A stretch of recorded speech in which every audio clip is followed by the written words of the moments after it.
اماں پلیز آپ مان جائیں ورنہ رانیہ ہمیشہ کے لیے یہاں سے چلی جائے گی۔ ارسلان آج پھر اپنا مقدمہ لے کر ماں کی عدالت میں کھڑا تھا۔ ارسلان تمہیں کیا ہو گیا ہے؟ کیوں ایک عام سی لڑکی کی خاطر اپنی ماں کو ناراض کرنا چاہتے ہو؟ اگر میں آپ کو ناراض کرنا چاہتا تو یہ کوئی مشکل بات نہیں تھی، مگر میں آپ کی رضا مندی چاہتا ہوں، ارسلان نے تڑپ کر کہا۔ میری رضامندی رانیہ کے لیے کبھی نہیں ہوگی، زرینہ نے سخت انداز میں کہا تو ارسلان نے زرگا نظروں سے ماں اور پھر خاموش بیٹھے باپ کی طرف دیکھا۔ ٹھیک ہے، آپ اپنی ضد اور نا کے ساتھ خوش رہیں، میں جا رہا ہوں، ارسلان نے نم آنکھوں کے ساتھ کہا اور غصے سے چلتا گھر سے باہر نکل گیا۔ یہ کہاں چلا گیا؟ زرینہ نے فکر مندی سے جاوید کی طرف دیکھا تو وہ کندھے اچکا کر رہ گئے۔ ٹاک شو کی آواز تیز کر دی تھی۔ ابھی واپس آ جائے گا، زرینہ نے خود کلامی کرتے ہوئے خود کو تسلی دینے کی ناکام کوشش کی تھی۔ کیا ہوا؟ گھنٹی کس نے بجائی تھی؟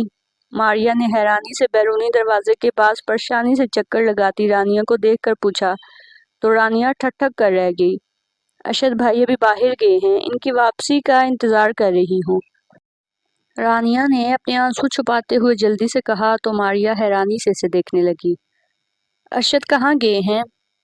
ماریا نے چونک کر پوچھا۔ جاوید انکل آئے تھے، ان کے ساتھ گئے ہیں، رانیہ نے نظر جھکا کر جواب دیا۔ کیوں؟ ماریا کے چہرہ تن گیا۔ ارسلان صبح کا نکلا، ابھی تک گھر واپس نہیں آیا ہے، اسی کو ڈھونڈنے گئے ہیں، رانیہ کہتے کہتے رو پڑی۔ ماریا کچھ کہتے کہتے رک گئی۔ کسی کے معاملے میں پڑنے کی کیا ضرورت ہے؟ ماریا نے منہ بنا کر کہا تو رانیہ نے شکایتی نگاہ سے اسے دیکھا۔ ماریا سر جھٹک کر واپس کمرے میں چلی گئی، مگر کمرے میں جا کر بھی اسے سکون نہیں ملا۔ مجھے کیا ضرورت ہے کسی کے لیے پریشان ہونے کی؟ ماریا بڑبڑائی۔ کچھ دیر ایسے ہی گزر گئی تو ماریا تھک ہار کر کمرے سے باہر نکلی۔ رانیہ لاؤنج کے صوفے پر گمسم سی بیٹھی تھی، جبکہ ساتھ والے گھر کے صحن سے زرینہ کے رونے کی آوازیں آ رہی تھیں۔ اس کے پاس محلے کی چند خواتین موجود تھیں جو اسے تسلی دے رہی تھی کہ کیا ہوا، زرینہ کیوں رو رہی ہے؟ ماریا نے فکر مندی سے پوچھا۔ ارسلان کی کوئی خبر نہیں ملی، میری ابھی ارشد بھائی سے بات ہوئی، بھابھی ہمیں بھی زرینہ آنٹی کے گھر جانا چاہیے، پڑوسی ہونے کے ناطے ہمارا فرض بنتا ہے، رانیہ نے سنجیدگی سے کہا تو ماریا کچھ کہتے کہتے رک گئی۔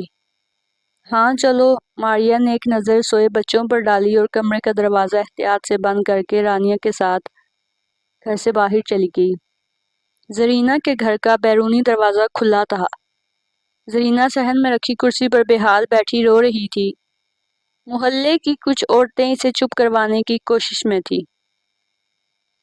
ماریا کو آتا دیکھ کر زرینہ روتے ہوئے چپ کر گئی اور پھر تیر کی تیزی سے اٹھ کر اس کے پاس چلی گئی۔ آج تم بہت خوش ہوگی نا، دیکھو تمہارا بدلہ کیسے پورا ہوا۔ اور زرینہ کے کچھ کہنے سے پہلے ماریا نے اس کے منہ پر ہاتھ رکھ دیا اور پیچھے کھڑی عورتوں کی طرف اشارہ کیا۔ زرینہ نے مڑ کر محلے کی عورتوں کی طرف دیکھا اور پھر واپس ان کے پاس آئی۔ آپ سب کا بہت شکریہ، جاوید آنے والے ہیں، آپ سب اپنے گھر واپس چلی جائیں، زرینہ نے جلدی سے کہا تو وہ عورتیں حیرانی سے اسے دیکھ رہی تھیں اور وہاں سے چلی گئیں۔ ہاں اب بولو، ماریا کہتے ہوئے اطمینان سے خالی کرسی پر بیٹھ گئی، تو تم نے اپنا بدلہ بہت چالاکی سے آخر لے ہی لیا، میری زندگی کی جمع پونجی دیکھو میں خالی ہاتھ رہ گئی، زرینہ نے روتے ہوئے زمین پر بیٹھ گئی۔ ارسلان مجھ سے ناراض ہو کر گھر سے گیا تھا، میں جانتی ہوں وہ کبھی واپس نہیں آئے گا، زرینہ نے روتے روتے کہا۔ آنٹی آپ حوصلہ کریں، ارسلان ضرور واپس آئے گا، رانیہ نے جلدی سے پاس آ کر روتی ہوئی زرینہ کو تسلی دی تو زرینہ نے چونک کر رانیہ کے ہمدرد چہرے کی طرف دیکھا۔ اس لمحے رانیہ کا پر امید چہرہ اور عام سے لفظ اسے جادو کی طرح لگ رہے تھے۔ ہاں تم کہو گی تو ضرور لوٹ آئے گا، زرینہ نے نرمی سے رانیہ کے رخسار پر ہاتھ رکھا۔ انشاءاللہ، رانیہ نے پورے یقین سے کہا تو زرینہ روتے ہوئے مسکرا دی۔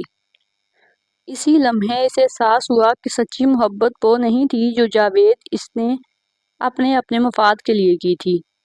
محبت وہ تھی جو ماریا نے جاوید سے کی، اس لیے تو اس کے دھوکے کو کبھی معاف نہیں کر سکی۔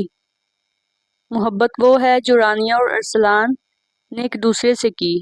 دونوں ہی اپنے اپنے دائرے میں مجبور محبت کو نبھانے کی کوشش کرتے رہے، مگر کبھی اپنی محبت کو غرض اور ذاتی مفاد کے کسی رنگ میں نہیں ڈھالنے دیا۔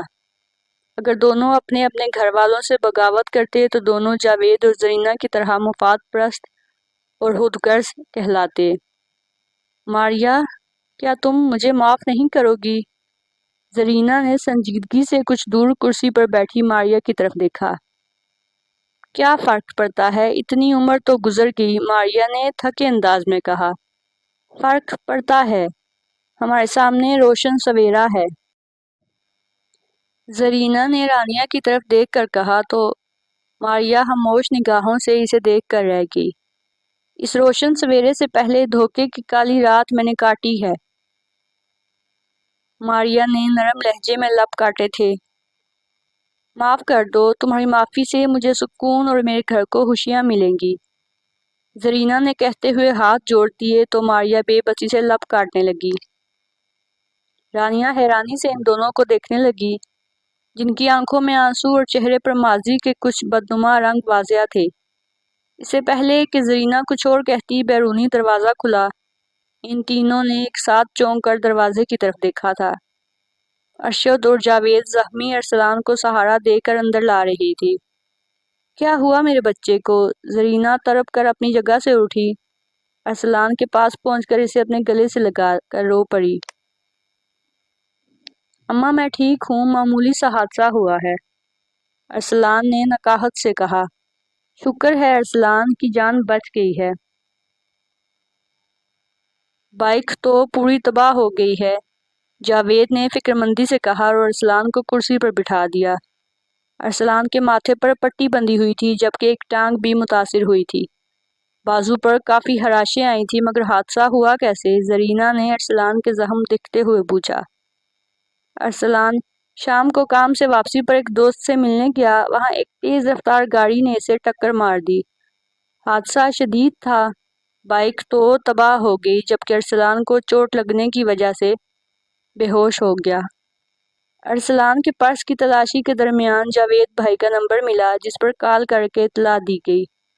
ہم تو اب ارسلان کی گمشدگی کی رپورٹ لکھوانے کا سوچ رہے تھے، ارشد نے تفصیل سے بتایا۔ ارسلان کی جان بچ گئی، اس سے بڑی کوئی بات نہیں ہے۔ ارسلان کو آرام کرنے دیں، ہم چلتے ہیں، ماریا نے اپنی جگہ سے کھڑے ہوتے ہوئے کہا۔ ارسلان اور جاوید نے حیرانی سے اس کایا پلٹ کو دیکھا تھا۔ ماریا جاتے ہوئے زرینہ سے گلے ملی اور زرینہ خوشی سے کھل اٹھی۔ یہ کیسے ہوا؟ ان کے جانے کے بعد بے اختیار جاوید کے منہ سے نکلا۔ کئی سال پہلے میں نے دوستی کے نام پر جو دغا اپنی مخلص دوست کو دیا تھا، اس کی چبھن ہمیشہ مجھے بے چین رکھا، مگر آج میں نے اپنی غلطی تسلیم کر کے ماریا سے معافی مانگ لی ہے، زرینہ نے خوشی سے کہا۔ ارسلان مسکراتا ہوا اپنی جگہ سے اٹھا۔ یعنی میرے ساتھ ہوئے حادثے نے آپ لوگوں کے تعلق پر جمی سرد برف بالآخر پگھلا دی ہے، ارسلان نے لڑکھڑا کر چلتے ہوئے کہا۔ دونوں ماں بیٹا مسکرا کر باتیں کرتے اندر چلے گئے۔ خالی صحن میں اداس کھڑے جاوید نے اس کرسی کی طرف دیکھا جہاں کچھ دیر پہلے ماریا بیٹھی ہوئی تھی۔ میں جانتا ہوں کہ یہ معافی مجھے کبھی نہیں ملے گی، جاوید نے مایوسی سے خود کلامی کی اور تھکے قدموں سے اندر کی طرف چلا گیا۔ صحن میں بکھرے پھیلاوے کو سمیٹتے ہوئے رات تیزی سے بیت رہی تھی۔ گڑیا کو سلا کر ارشد کمرے سے باہر نکلا تو ماریا اور رانیہ صحن میں کھڑی باتیں کر رہی تھی۔ تم دونوں کو یہی وقت ملا ہے باتیں کرنے کا؟ ارشد نے حیرانی سے پوچھا تو رانیہ کھلکھلا کر ہنس پڑی۔ میں بھابھی کو آرام کرنے کا کہہ رہی تھی کہ باقی کام صبح کر لیں گی۔ رانیہ نے محبت بڑی نگاہ ماریا پر ڈالی۔ بس سب کام مکمل ہو گئے ہیں، امی ابو کو پوچھ لینا تھا نا، کسی چیز کی ضرورت تو نہیں؟ ماریا نے ذمہ دار بہو کا کردار نبھاتے ہوئے کہا۔ جی وہ دونوں تو سو چکے ہیں، آپ بے فکر رہیں، میں انہیں دیکھ لوں گی۔ رانیہ نے جلدی سے کہا تو ماریا نے اس بات میں سر ہلا دیا۔ ماریا، تم نے جس طرح رانیہ کی منگنی کی تیاری سے لے کر منگنی ہونے تک ساری ذمہ داری نبھائی، میں اس کے لیے تمہارا شکر گزار ہوں۔ ارشد نے متاثر انداز میں کہا۔ بھائی ٹھیک کہہ رہے ہیں ماریا بھابی، آپ نے میرے لیے بہت کچھ کیا ہے، حتیٰ کہ میری تعلیم مکمل ہونے تک باہر جانے کا فیصلہ بھی بدل دیا ہے۔ میں آپ کا یہ احسان کبھی نہیں بھولوں گی۔ رانیہ نے ماریا کا ہاتھ پکڑ کر کہا تو ماریا دھیرے سے مسکرا دی۔